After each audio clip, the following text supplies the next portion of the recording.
Masih di situ dia, bah. Yang udah berapa harinya kau di situ? Jangan kelamaan berendam kau, nanti kisut. Cepat naik kau. Cepat, nanti digigit kepiting apamu itu, cepat. Cepatlah, digigit nanti nggak bisa lagi dipakai. Cepat. Kau ngapain di situ? Kalau mau cari kerang bulu kurang ke tengah, kau kurang ke tengah. Cepatlah naik, cepatlah naik. Inilah akibatnya kalau masa kanak-kanaknya terlampau indah. Keterusan sampai sekarang. Kalian tahu ndak? Ini adalah hari keempat ya dilakukan pencabutan atau pembongkaran dari pagar laut. Ya kan begitu. Dan rencananya ini akan diselesaikan pencabutan pagar laut ini, pembongkaran ini dilakukan selama 20 hari. Aku berharap selama 20 hari itu juga dia nyemplung di dalam laut itu. Isut. Mana tahu hari pertama kau kan di sana kan mau cari simpati kan. Sampai kau pakai tutup kepala warna merah putih. Berharap supaya rakyat Indonesia mendukungmu. Mana tahu hari pertama belum berhasil. Hari 2 belum berhasil. Hari 3 belum berhasil. Nah, hari ke-20 mana tahu kami semua simpati samamu. Lagian ini orang kurang kerjaan gitu loh. Kan begitu. Yang berperan di situ hanya Kementerian Kelautan dan Perikanan dan Kementerian ATR BPR. Nah, Said Didu ini dari kementerian apa? Itu dulu pertanyakan dulu. Perjelas dulu dari kementerian apa? Tentara lagi sibuk mencabut pagar laut, di situ aja dia. Dan yakin aku biar tahu kalian bukan orang media meliputnya ini, kawan-kawannya. Oligarki, kalian zalim. Teriak-teriak nggak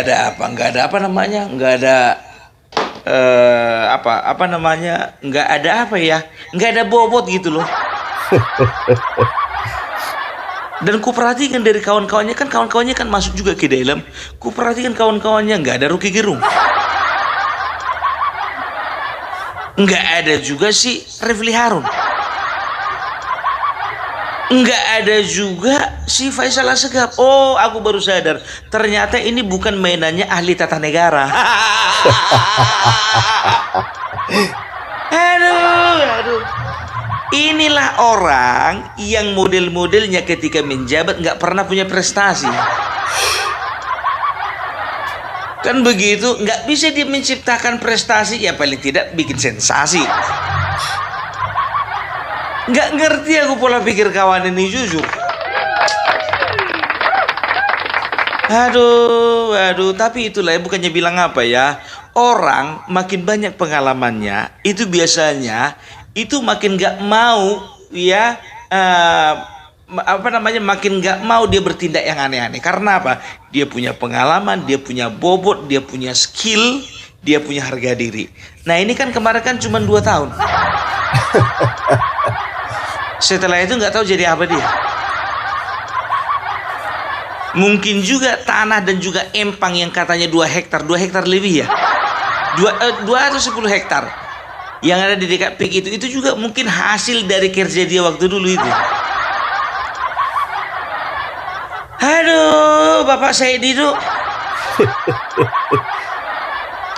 Ya, dan tahu ndak kalian, ujung-ujungnya Pak selalu dia mengkait-kaitkan dengan Jokowi. Jadi Maji, tahu kalian Maji, manusia anti Jokowi,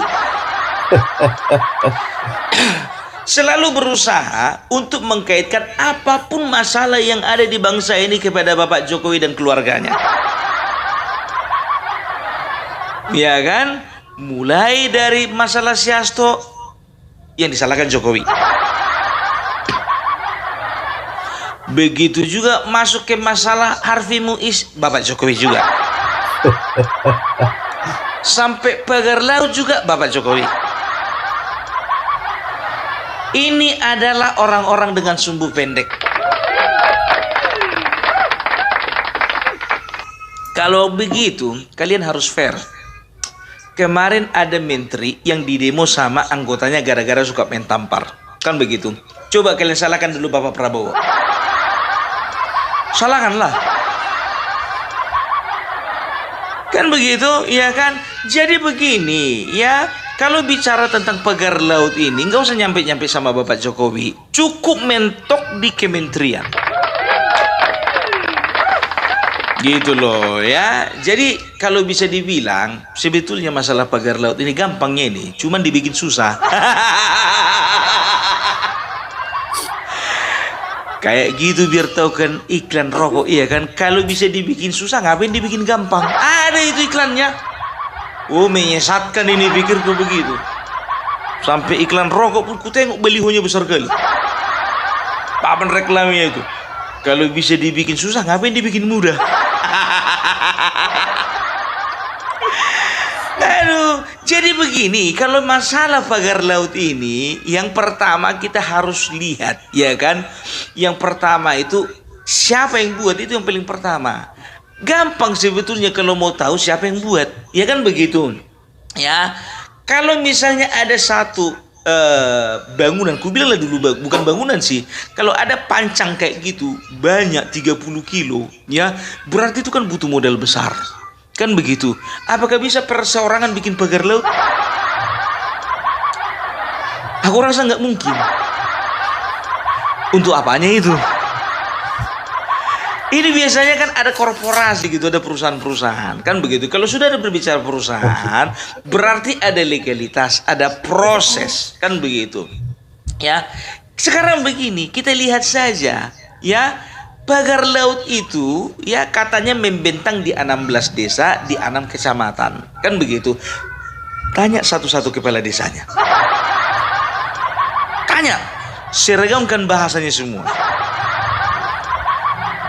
Setelah itu naik, kan begitu. Tanya anam-anam camatnya itu. Sudah? Begitu sudah fix dari camat, tanya lagi siapa bupatinya. Tanya sama bupatinya, ini siapa? Karena biasanya kalau perizinan itu sudah kuat itu dari izin dari bupati. Kan begitu, ya kan? Kenapa sih susah amat? Rakyat dan masyarakat nggak gampang dibodoh-bodohi.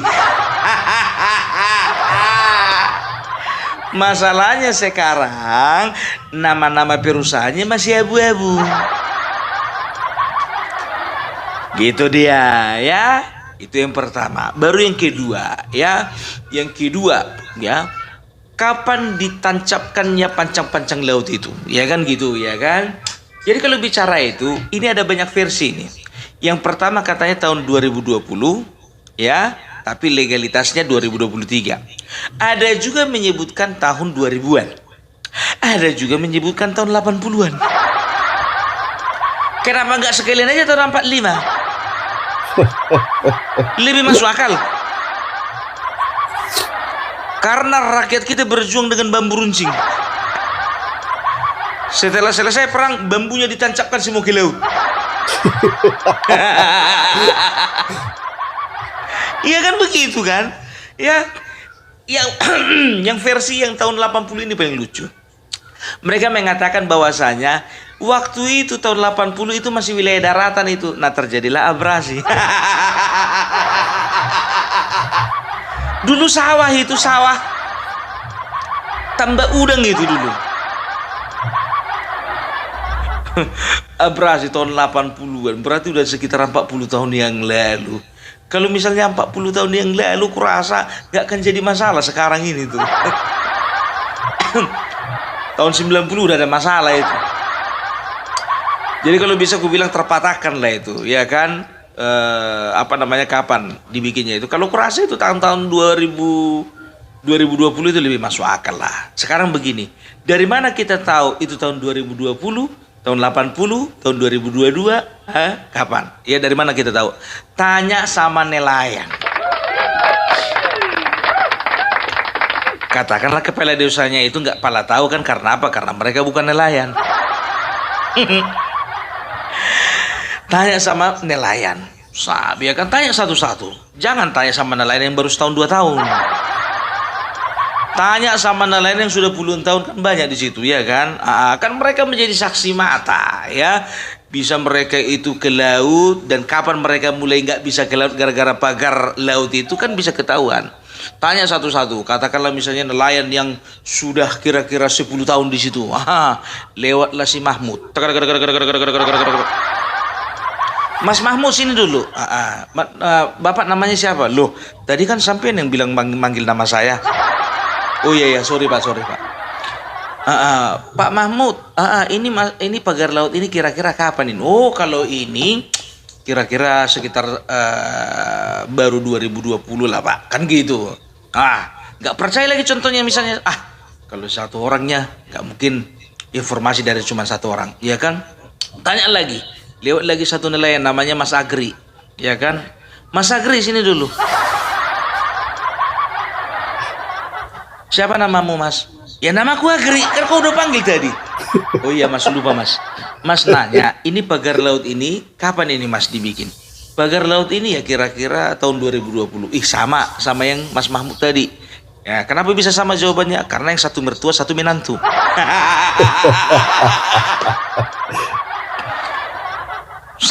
Tanya lagi, yang lebih tua lagi, yang udah 20 tahun di situ milau. Namanya Mas Hengki, ya kan? Mas Hengki sini loh. Maaf Mas, saya mau wawancara. Namanya siapa Mas? Tadi kan kamu udah manggil nama saya. Oh iya Mas, lupa Mas. Mas gini, ini pagar laut sudah dari kapan? Oh ini dari tahun 2020 udah ada. Oh sama orang itu karena sama-sama nelayan kan begitu, dan mereka punya grup WA. Ya, yang terakhir ditanya lagi Mas Dian. Mas Dian sini dulu. Datang Mas Dian ini. Jangan kau tanya siapa nama aku. Ya Mas Dian tahu aku. Mas sudah berapa lama di sini ya? Kalau aku sih udah ada 10 tahun. Ini pagar laut dari kapan ini Mas? Ini dari tahun 2020 udah ada ini. Kan begitu ya kan? Lewat lagi satu lagi. Namanya si Renaldi. Renaldi SB. Mas Renaldi sini dulu. Ya Mas, ada apa Mas? Enggak, ini apa namanya pagar laut ini kapan ini Mas dibikin? Loh aku ndak tahu, aku bukan nelayan kok. Tapi Mas kan naik perahu, emang semua penaik perahu nelayan? Loh jadi Mas siapa? Aku iki kepala desa. Enak aja. Manggil-manggil Mas Renaldi, Pak Kades kan lo? Oh iya Pak Kades. Pak Kades, menurut Pak Kades ini pagar laut udah dari kapan? Oh kalau menurut sebentar Pak, saya tanya dulu ya sama Mas Agri ya. Mas Agri, Mas Hengki, Mas Mahmud, ini pagar laut kapan? Loh gimana toh Pak RT apa Pak Kades masa nggak tahu? Nah, makanya saya nggak tahu, saya nanya loh. Pak, Bapak itu kepala desa loh. Bapak itu harus tahu situasi lapangan. Gitu loh. Ya saya bukan desa sini. Jadi Bapak kepala desa mana? Saya kepala desa daerah Wonogiri. Terus ngapain Bapak di sini? Lah saya lagi liburan.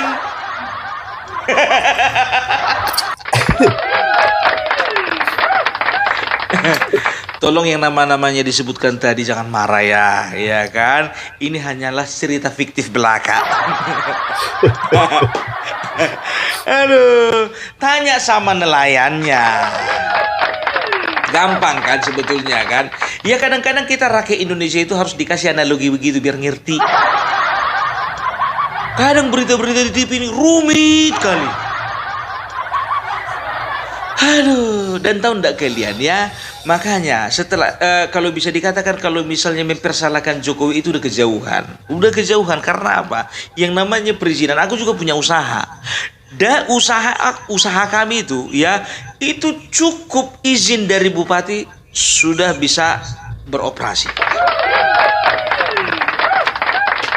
Kalau misalnya skopnya lebih besar lagi bisa ngambil izin dari provinsi, tapi biasanya dari bupati udah cukup, gitu loh. Jadi mentok di bupati. Kalaupun contohnya ya ada izin-izin terkait yang membutuhkan level yang lebih tinggi lagi, ya itu biasanya mentok di kementerian. Nggak pernah bapak apa? Tanya kalian jujur, ku bilang sama kalian ya kan, jujur ku bilang sama kalian, kalau berani taruhan-taruhan kita.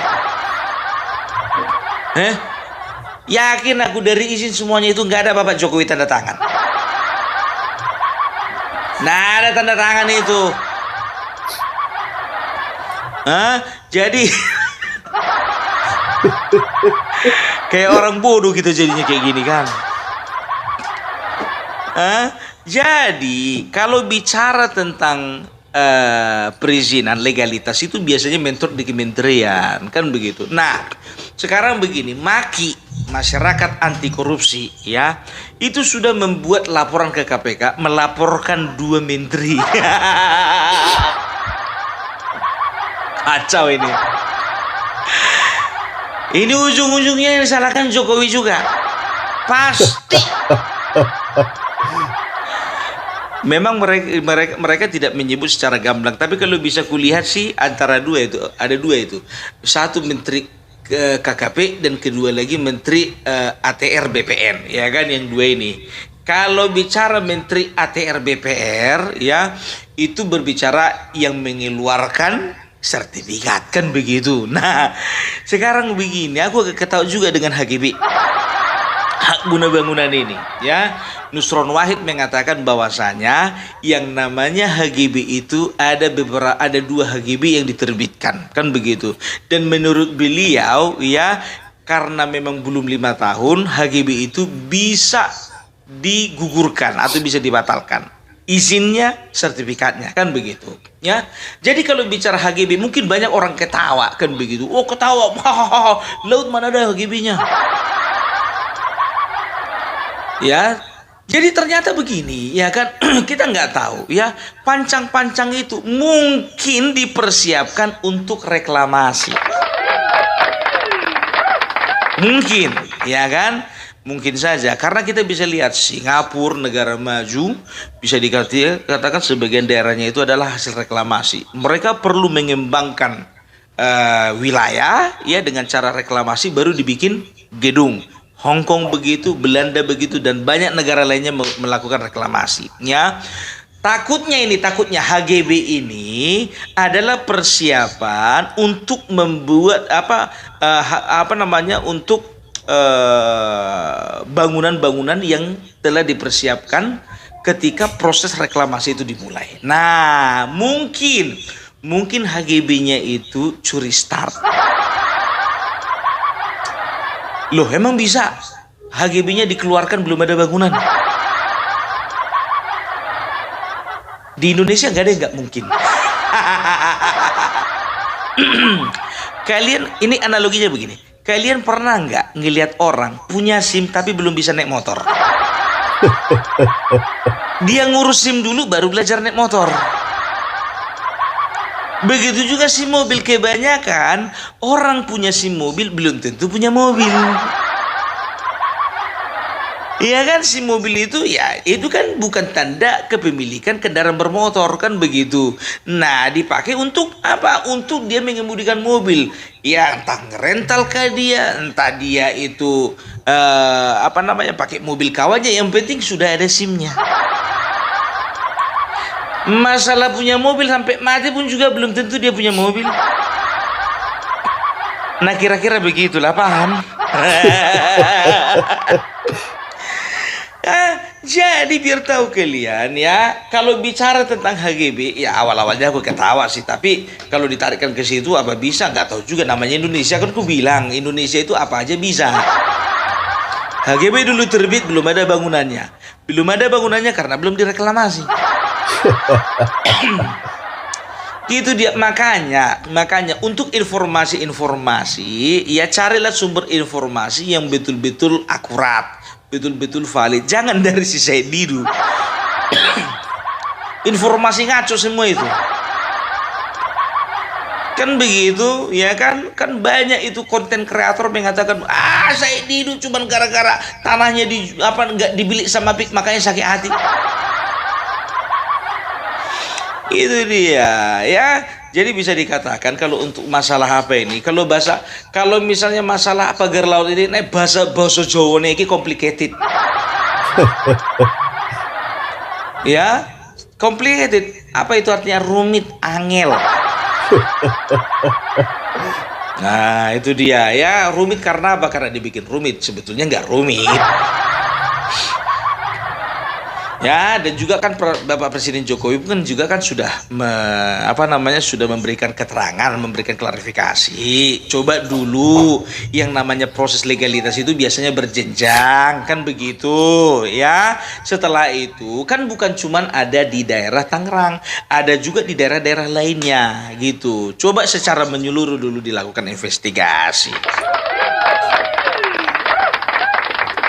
Ini enggak, gara-gara sakit hati dikit-dikit Jokowi.